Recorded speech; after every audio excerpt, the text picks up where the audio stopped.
രണ്ട് ദിവസം മുമ്പ് ഏഷ്യനെറ്റ് ന്യൂസിൽ വന്നൊരു വാർത്ത സോഷ്യൽ മീഡിയയിൽ വൈറലായിട്ട് ഓടി നടക്കുന്നുണ്ട്.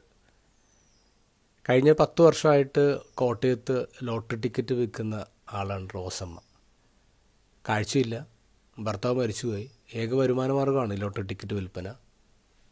കുറച്ച് ദിവസമായിട്ട് അവർ നോക്കുമ്പോൾ അക്കൗണ്ട് ടാലി ആവുന്നില്ല, ടിക്കറ്റുകൾ കുറയുന്നു, കാശ് കിട്ടുന്നില്ല.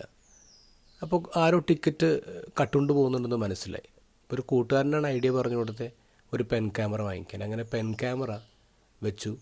ക്ലയൻസ് വരുമ്പോൾ അത് ഓണാക്കും. കള്ളനെ കൈയോടെ പിടികൂടി. ആദ്യം ആൾ സമ്മതിച്ചില്ല, പിന്നീട് തെളിവ് കാണിച്ചപ്പോൾ സമ്മതിച്ചു. അപ്പോൾ തന്നെ പോലുള്ള പട്ടിണി പാവങ്ങൾ ഉപദ്രവിക്കരുതെന്ന് പറഞ്ഞ് ഉപദേശിച്ചു റോസമ്മ. എന്നിട്ട് പറഞ്ഞു മൂന്നാമതൊരാൾ ഈ വീഡിയോ കാണൂല, വെറുതെ വിട്ടു. ഇൻ്റർവ്യൂ ചെയ്ത ആൾ ചോദിച്ചു, എന്തുകൊണ്ടാണ് കേസ് കൊടുക്കാഞ്ഞേ?